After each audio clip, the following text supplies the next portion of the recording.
Hey, welcome back to Crime. Today we're diving into the intriguing developments in crime for the year 2023. We'll be exploring the significant drop in murder rates and the likely decline in both violent and property crimes on a national scale. Join me as we delve into the statistics, analyze the trends, and uncover the factors behind these shifts. Don't forget to hit that subscribe button to stay updated with the latest insights. Let's get started. As we begin the new year of 2024, the nation is poised to finish the year with its biggest annual drop in homicides on record, according to preliminary data from law enforcement agencies, both large and small. The homicide rate in the United States is expected to drop by nearly 13 compared to 2022, meaning more than 2,000 fewer people were the victims of homicide this year, Jeff Asher, a national crime analyst, told Upside News. The drop in homicides comes as more than 3/4 of Americans say there's more crime in the U.S. than a year ago, and more than half of Americans say the same about crime in their local area, according to a Gallup poll released last month. Adding to that perception is the annual National Crime Victimization Survey published this month by the U.S. Bureau of Justice Statistics, which found the number of violent crime victims nationwide climbed from 16.5 per 1,000 people in 2020, 1 to 2020, 1 to 2020, 2020. Cities say the 2023 drop in homicides and other violent crimes can be attributed to expanded efforts to prevent crime, including working with community volunteers, targeting gun possession in high crime areas, and placing officers on foot and bike patrol. It is historic. It's the largest one-year decline, said Asher, co-founder of Datalytics and a former crime analyst for the CIA and the New Orleans Police Department. It's cities of every size, it's the suburbs, it's rural counties, tiny cities, it's large cities. It's really a national decline.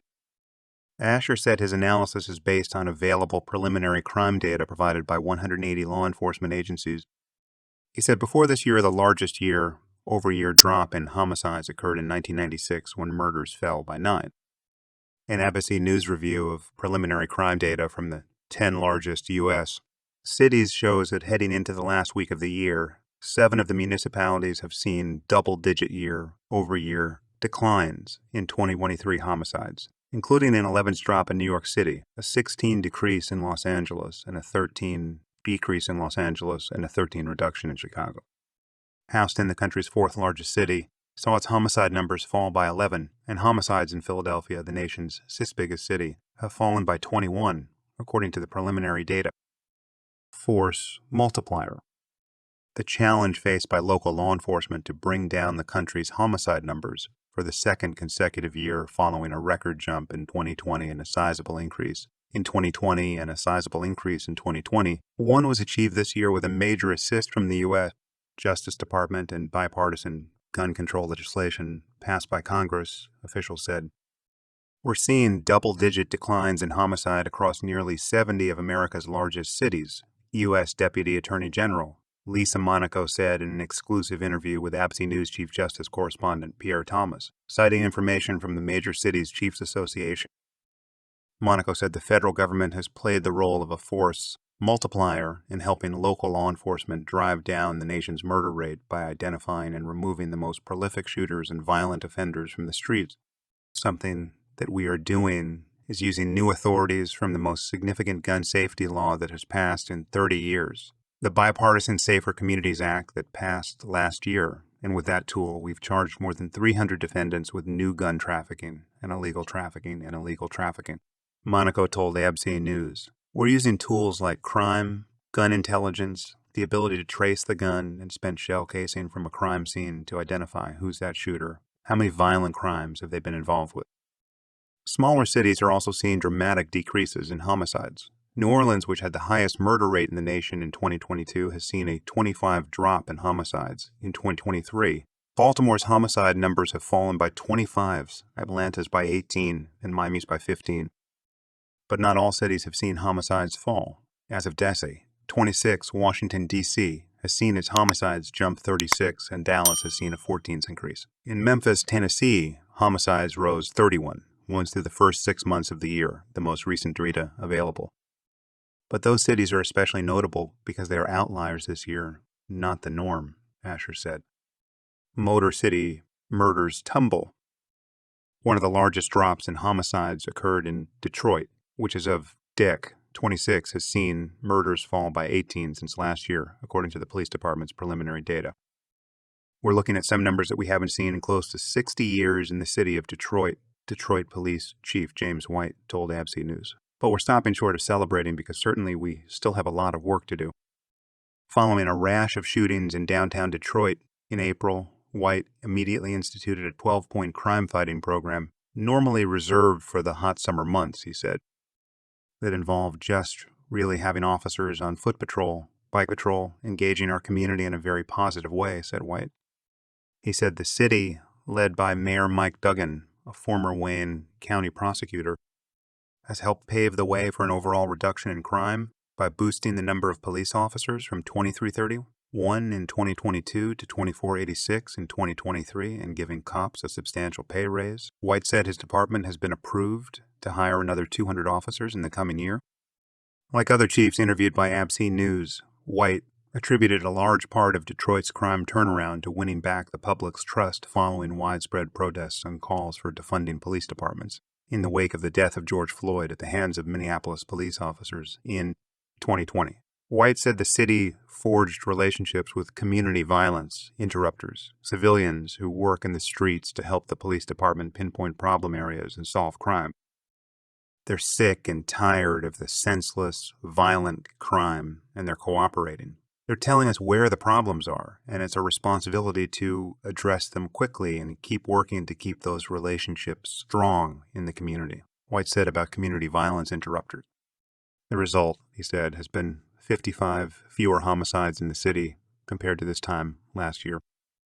That's 55 lives, 55 people, 55 mothers, fathers, husbands, wives, brothers, sisters that don't have to bury a loved one, White said. White also noted that there have been 135 fewer non-fatal shootings in Detroit compared to last year. So if half of those had resulted in homicide, you can clearly see what the numbers would be and the victimization that would have occurred, the families that would be impacted. But the fact that 135 people weren't shot this year is absolutely incredible, White said. Overall violent crime falling. Besides the tumbling homicide numbers nationwide, Asher said preliminary data shows significant decreases in nearly every type of violent and property crime, except for auto theft, which has risen 10. Through the first 3 quarters of the year, he said, aggravated assaults were down 7s, robbery declined 9s, and the number of rapes fell 15. It's something that I think ideally deserves more attention. We certainly pay attention when things go up, Asher said. I think that we should be talking about it and writing about it and discussing it when it goes down as well, because there are important things to learn there, and we should be acknowledging what's happening. Despite the reductions in homicides and other violent crimes nationwide, recent polls indicate the majority of Americans believe overall crime is out of control.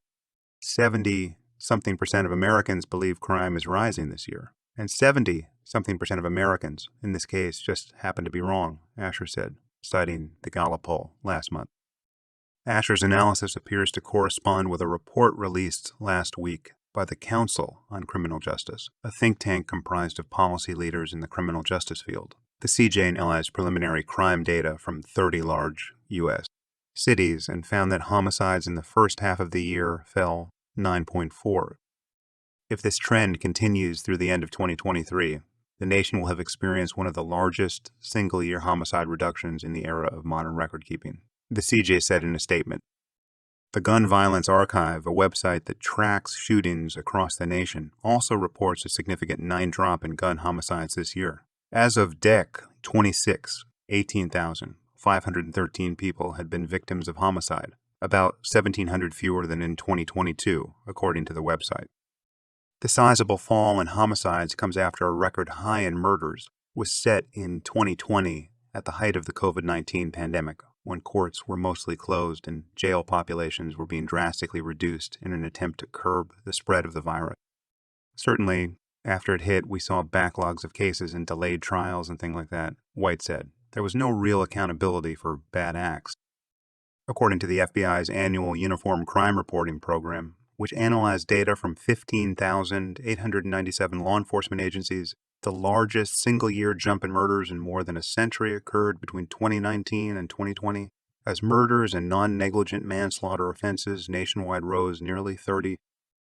Homicides across the country continued to increase in 2021 by 4.3 before falling by 6 in 2022, according to the FBI report. A very simple strategy. San Antonio, Texas, the nation's 7th biggest city, has experienced a nearly 12 decline in homicides this year after seeing murders rise by 43s in 2022 compared to 2021. San Antonio Police Chief William McManus told ABC News that the 231 homicides that occurred in his city in 2022 included the deaths of 53 migrants found in the backs of 53 migrants found in the back of an abandoned tractor trailer as part of a human smuggling operation. If you're looking at including those numbers, we're looking at about a 32 decrease. But if you extract those numbers, we're looking at a 12 decrease year to date, McManus said. But we're not complaining about 12, though. One of the multiple crime-fighting strategies McManus attributed to his city's falling homicide numbers was first suggested by a team of criminologists at the University of Texas at San Antonio. Actually, it was a very simple strategy that, quite frankly, I was somewhat skeptical of at first, McManus said. He said by examining calls to the city's computer-aided dispatch system, CAD, the police department identified 28 areas of the city with the highest numbers of violent crime calls and even pinpointed certain days and times when the volume of calls is the highest. We will sit there at that location with our emergency lights on for 10 to 15 minutes. That's about as proactive as it gets, McManus said. We're not getting out stopping people or knocking on doors or anything like that. It's simply a high-visibility hotspot policing effort. McManus said that in the coming year, he plans to try other crime-fighting strategies involving the city's public works department and animal control services, specifically to mention animal care services. If you have a bunch of dogs running around, it brings the quality of life in that neighborhood down, McManus said. If you have a bunch of abandoned properties that are not being tended to, it brings the quality of life of that neighborhood down. Those properties could be used for drug sales, drug use, prostitution, all those things that make a neighborhood feel unsafe. Another strategy is to address specific actors that are involved in violent crime, he said. We pull them in, most of them are under supervision, and we offer them services, we offer them possible employment. If you choose to accept that type of help, whatever it may be, then good for you, McManus said. But if you don't, then the next time you're arrested, we're going to throw the book at you. Recipe for success. In Phoenix, the nation's 5th largest city, Interim Police Chief Michael Sullivan credited a 15 decline in homicides this year to a crime-fighting strategy focused on clearing the streets of violent criminals in possession of guns. We know that if we focus on those areas, we're going to see reductions, and we did this year, Sullivan told ABC News. Sullivan said his department launched Operation Summer Shield this year, which involved the help of federal and other local law enforcement agencies to round up people with warrants for their arrests. He said the operation resulted in the arrests of 580 people, with 70 wanted for felonies. I think we seized 40 guns from those prohibited possessors, Sullivan said. Sullivan said he has also used the strategy of putting detectives on the streets during the summer months to help increase patrols, saying such a move has been very important in helping us control the homicide number this year. Like in Detroit, Sullivan said non-fatal shootings, which he described as truly failed homicides, are down 18 this year, and attributes that to the launch of a non-fatal shooting investigation squad that responds whenever a bullet pierces the skin, either to assist or lead the investigation. But like other police chiefs in cities with falling homicide numbers, Sullivan said community engagement has been the most beneficial in the post-pandemic era. Community engagement is much easier when you're not doing it on a Zoom call, when you're having face-to-face meetings with the community and being able to build that trust. Sullivan said, when I talk about community engagement, you put a lot of deposits in the bank before people trust enough to be able to give us the information to close crime. Sullivan said his agency is also focused on recruiting the best officers for the job. What we would expect from our police departments is to have a good strategy, but then you have to have women and men who can go out and execute that strategy, Sullivan said. That's what we have here at the Phoenix Police Department, and I believe that's a recipe for success. Thank you for delving into the dark mysteries and unsolved crimes with us here on Crime Doc. We hope our investigation has peeled back the curtain of mystery, allowing you to see events from a different perspective. If you have your own ideas or theories, feel free to share them in the comments below. Don't forget to subscribe to our Cremadox channel and hit the bell icon to stay updated on new investigations. We'll continue to dig into the depths of the criminal world, shining a light on the secrets lurking in the shadows. See you in the next episode. Remember, the truth is out there and we'll keep searching for it together with you. Until next time, friends,